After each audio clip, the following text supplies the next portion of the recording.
On this podcast, Jeff does not pull punches. He does not make comments that are safe. He tells the truth. He tells things like he sees them. He's very opinionated. You don't like his opinions? Tough. He says the things out loud you're probably already thinking. He's unfiltered, unspun, a little unhinged, but he offers a lot of common sense. This podcast could make you mad. This podcast could make you smile. Regardless, it will make you think. This is A World Gone Mad.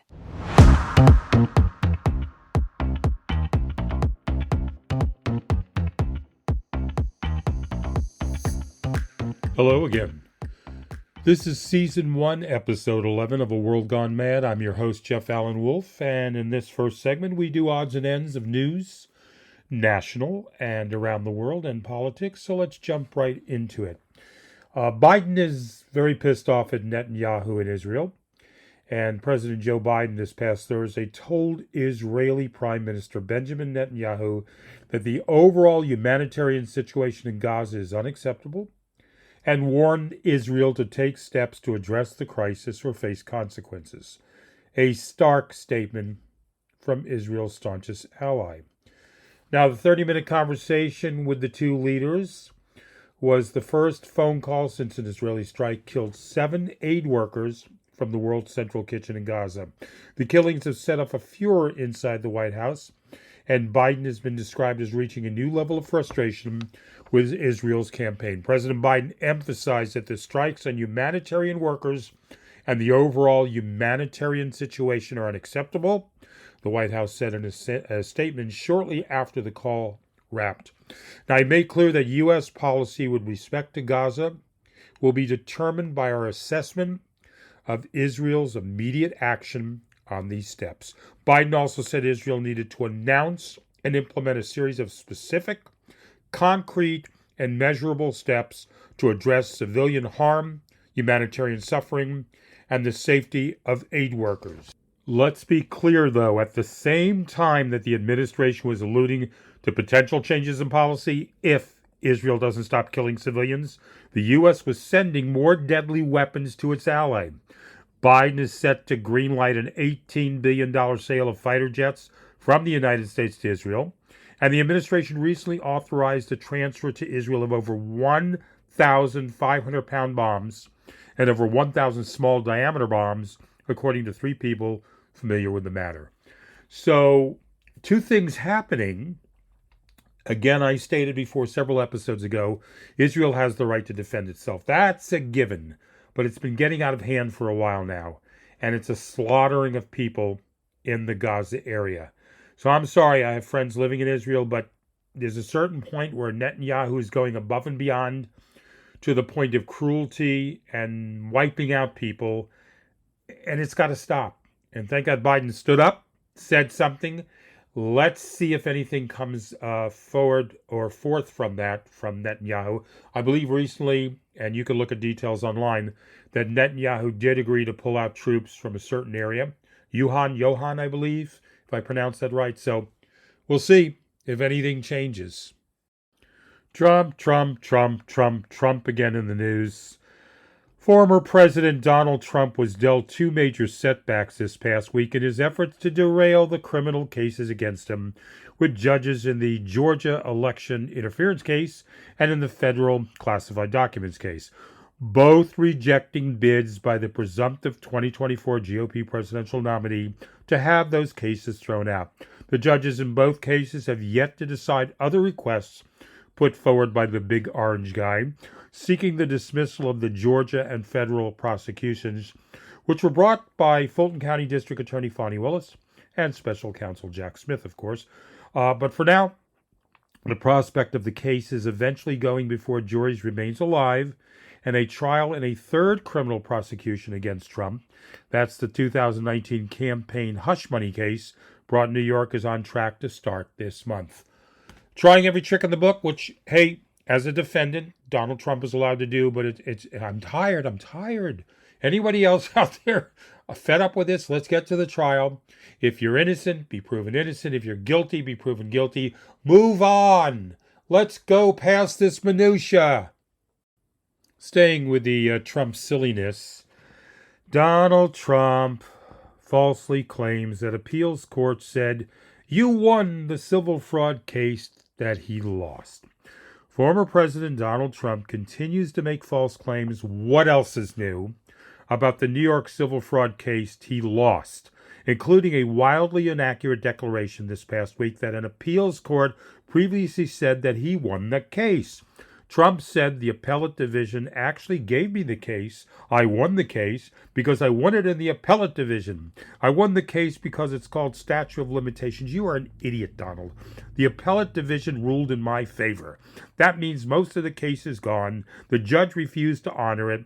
Now nobody ever heard of that before. So the appellate division said, you won the case. That's it. And the judge said, I don't accept it. He's called a rogue judge, Trump said. He's a rogue judge. He's a fake judge. Methinks you doth protest too much. Facts first, okay? Trump's assertion is false. The appeals court never said he won the case. While its June 2023 ruling did exclude the former president's daughter, Ivanka Trump, as a defendant in the case, it did not dismiss the Attorney General's claim against Trump himself, his adult sons, or his company. Rather, the ruling set a precise cutoff for claims in the case, saying that claims against Trump and the other defendants were too old if they concerned transactions that were completed before certain dates. The court set the cutoff date at July 13, 2014 for any defendants Engoron decided were covered by an agreement signed in 2021 by a top lawyer at Trump's company. Engoron then ruled that Trump and all of the other remaining defendants were indeed covered by this agreement, that they submitted fraudulent financial statements more recently than July 13, 2014, and that they were therefore liable for civil fraud. They never dismissed the case. Trump will say anything, and most of you out there who support him believe it. Marjorie Taylor Nutball, Nutball, that's disrespectful to nutballs, is back in the news again. She never really left. Representative Marjorie Taylor Greene bluntly warned Speaker Mike Johnson this past Wednesday that moving ahead with an aid package for Ukraine would be one of the most egregious things he could do.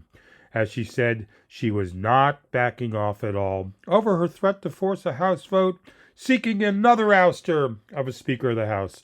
In a phone interview with CNN, the Georgia firebrand said GOP voters were furious at Johnson over his recent deal cutting, God forbid, to keep the government open, and suggested that she wouldn't accept any package that included more funding for Ukraine in its war against Russia, even if it included some border security provisions. Let me state something out loud.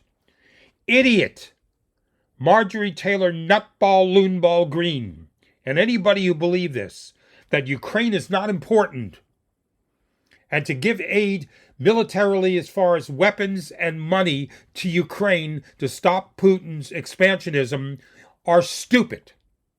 That includes family members of mine and friends. And if you don't get it, wake up. Read the news.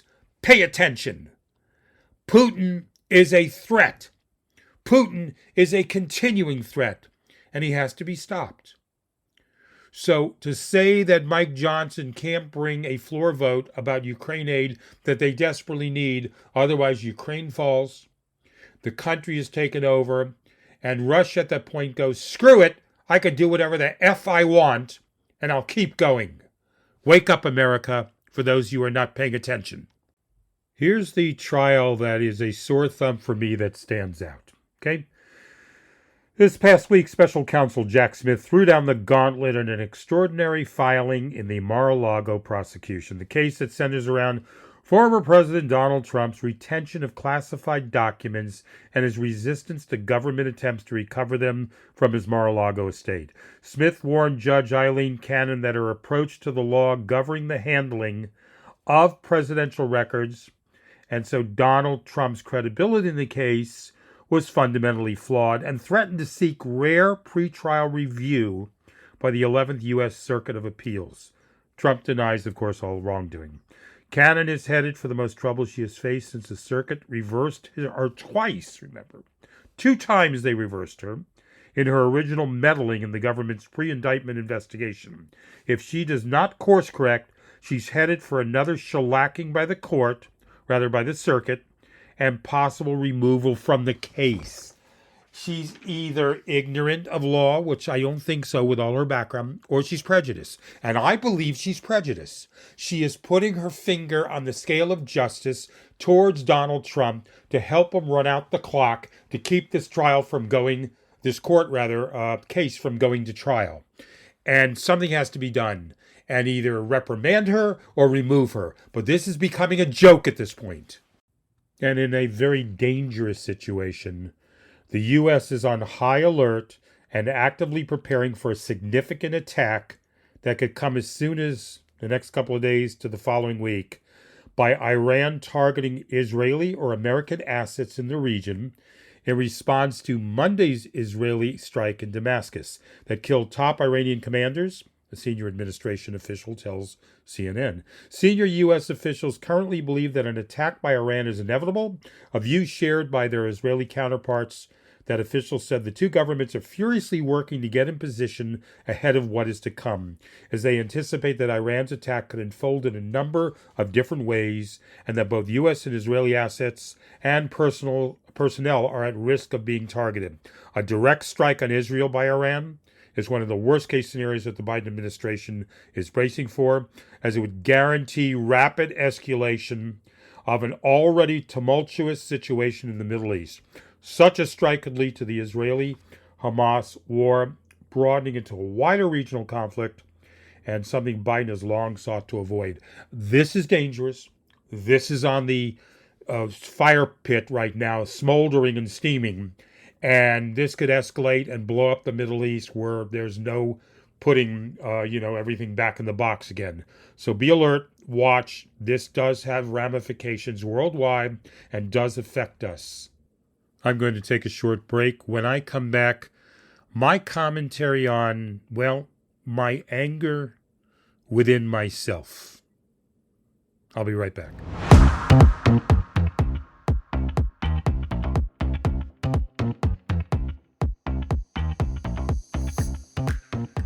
You're listening to A World Gone Mad. Just wanted to let you know you can reach me with our toll-free number 24 hours a day, 7 days a week. And that number is 833-399-9653, 833-399-9653. Leave your name, your age, your location where you're listening from. Don't forget to subscribe. Hit subscribe on whatever app you're on. And also rate the show and give a review. Thank you so much. Now back to the show.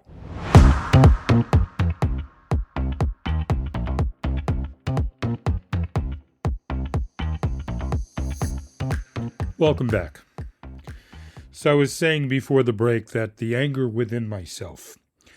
So in a nutshell, I'm trying to tap into something here. I've been angry for a couple of weeks now, legitimately, and I'm going to be jumping back and forth with a couple of thoughts, so bear with me. Everything that I read and come across, because I do a podcast, has the possibility of making me angry and react. So that's part of why my mood is that way. Other parts are because of health issues, etc. But let me digress for a second and explain what a podcast is. For those of you that know and are listening, some of you have never heard a podcast before until now. Some of you have just started listening to a podcast. A podcast is basically radio. And the difference between this and radio is the following. Radio, when you're on the air, whether you're a DJ or a talk show host like I was for many years, is you're on the dial at a certain time during the morning, evening, afternoon, weekend, night, all over the place. And you're hoping whatever other shows are on the dial at that time, you stand out enough for the listening audience to tune in and be part of your show. So, for example, I was competing against Howard Stern in Florida in the morning. Doesn't mean Howard Stern was my audience, far from it. But at that hour of the morning, Howard Stern was on, I was on, sports was on, news was on. And it's a locked dial in that area for 50,000 watts. across hundreds of thousands of miles across the state of Florida. And if you, the listener, tune in, you have 5 or 6 shows. And that's it. With a podcast, I'm all over the place, and I hope people discover the show. So the frustration and anger, besides the news that I read, is, will anybody listen to the show? And I've said this before, people supposedly are listening, but I don't get a lot of feedback. So I don't know where to turn the show or to improve it. I want to have guests on. I want to change segments. I want to improve segments, but without feedback, I can't do that. So when I was in radio, I would say, XYZ News, here's the phone number. And then the lines would either light up or not light up. Here's an email, here's a phone number, contact me. And I don't have feedback until days later, and I see I do or I don't. So podcasting is a new type of beast. It replaces radio. Someone asked me and said, where are all the great liberal talk shows on the radio? There aren't unless it's Sirius Radio and syndicated. Podcasting is the way of media. And there are hundreds of thousands of podcasts out there. A lot of them are not good. Some of them are great, and some of them are very good, becoming great. I'm hoping I'm in the very good, becoming great area. I have a friend who does a podcast, and he's in the same boat. I have a t-shirt that says, let me read you my t-shirt. One who talks crap for an extended period of time. That's what a podcaster is. One who talks crap for an extended period of time. And my friend Bill, who does 2 great podcasts, by the way, Bill Mungy's Guide to Getting Older and Tales from South Florida. He said, Jeff, podcasters, we sit in a room and talk to ourselves. And that's true. We sit in a room and talk to ourselves. We don't see the station manager. We don't get the phone calls lighting up instantly. We sit in a room and talk to ourselves. We might as well be in a rubber room talking to ourselves. One of my favorite phrases, and I've said it a couple of times during this last couple of months on the podcast, the opposite of love is not hate, it's apathy. And when we, Bill, myself, other podcasters, don't hear from you, and it's crickets, that's hard, okay?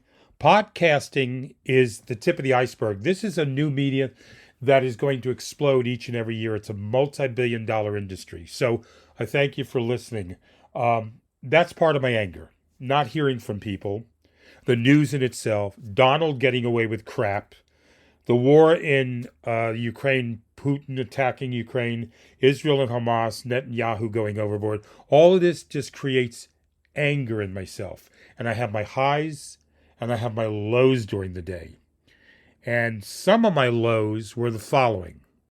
And by the way, the cool thing about doing podcasts that Bill and I do and other podcasters, we can do whatever the hell we want on our podcast because we don't always get feedback. So if we want to sit there and go blah, blah, blah, blah, blah, blah, blah, or go or bark, whatever we want to do, we can do because it's our podcast. So I'm going to give you my low for the week, and I'm going to give you my high, and to show you what we go through like you guys do. We're nothing special. I'm on a lot of Facebook groups and all these Democratic Facebook groups. And one guy infiltrated was a Republican. And I wrote basically in one of my posts that here's my podcast, here's my link. I'm unfiltered and unspun. Give a listen to my podcast. And he wrote back, oh my God, an unabashed, unashamed Democrat. How's things going? You really liking the wide open southern border, the price of gas, groceries, and insurance? You like the world at war? How about crime? You think letting criminals run loose is helping? Do you actually listen to our demented president? No, certainly not. Do you take any hard questions on your show? Probably not. And this is the typical crap I get from most Republicans. Not all Republicans. They throw out something garbage-wise. They make a loonball assumption of something. Demented President Biden? No, I think you're talking about the big orange guy. That's dementia. That's demented. So I get that type of commentary, and basically I answered back and said, I deal with you on a daily basis, I wrote to this guy, and it's not worth my time. All right? Then I get something out of the blue. I'm coming out from the doctor's appointment, checking on some tests that I went through for my heart. I wear a mask. My girlfriend wears a mask. I'm sorry, we're some of the few in the United States that wear masks. It's important to us with health issues to not, get any problems with COVID or anything else. Whether you believe in COVID or not, I don't care. This is what we do. And I'm at the front desk making an appointment for my next appointment. And I'm joking with both of the nurses. And I'm saying how the previous client or patient who was here before was disrespectful. And how can people do that to doctors and nurses, etc., when you guys are trying to help us? And I'm making them laugh and I'm joking. I'm just being charming, whatever, and having fun, because I just got done with my appointment and I'm happy. And she says to me out of the blue, if you had a podcast, I'd listen to you. And I thought that was an odd comment. And I went, I do. And she said, no, come on. And I said, hold on. Pulled out my phone, started to pull up my podcast webpage. She said, I don't know if you're joking with me behind the mask. I can't tell. Showed her the picture of the link. She says, oh, send that to me. Got her email. The other nurse across from her said, I want to listen too. So there's my highs for the day, my lows and highs. We go up and down like everyone does in this world. And we have to keep a moderate tone and just not let the lows get too low for us or the highs get too high, because other things will come up to knock that down, and keep an even keel. I want to thank you for letting me vent. It was just one of those couple of weeks that I was just angry and upset about everything going on. As I've said multiple times towards the end of my show, the thick plottins. I'm taking a short break. And when I come back, my uplifting story. I'll be right back.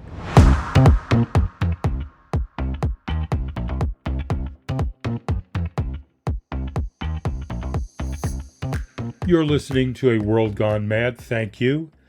And you could reach me by sending me an email. And the email is aworldgonemadpodcast, aworldgonemadpodcast@gmail.com. Leave your first name in the email, your age, your location, where you're, listening to us from, what app, etc., and any comments you have. Also, don't forget to hit subscribe.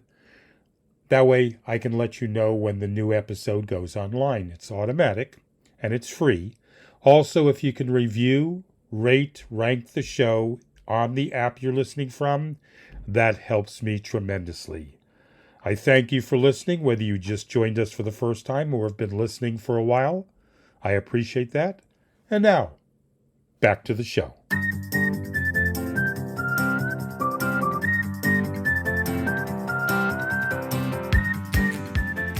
This week, my uplifting story, I decided not to actually share a story that I found, but just some thoughts I have, hopefully to put a better frame of mind or better peace of mind in your soul and heart. And it's offering you this. When you're down, when you think negatively, here we go. When you think negative, let's do it that way. See, we don't edit everything on the show. When you have negative thoughts and you're feeling blue, think about the people, friends, family in your life that inspire you and uplift you. In my case, it's my better half, Natasha, my golden retriever, Cooper, and my Maine Coon cat, Phoenix. Also think about the places that you go to that make you inspired. Physical place in your house, backyard, or area. Mine is, we have a library upstairs of over 6,000 books. It's a 15 by 25 foot loft. And there's a corner there on the ground with pillows that I just lie down, dim the lights, and it's very peaceful. I also have a music room downstairs, dim the lights, put on some jazz music. And that relaxes me. Or in our backyard with my girlfriend, watching the timber bamboo sway back and forth in the wind at night. That's fun. So whatever your uplifting, inspiring people, places you have, think about that each day, each week. Be grateful. I'll be back next week with another show. And until then, I'm your host, Jeff Allen Wolf. For A World Gone Mad, stay hopeful.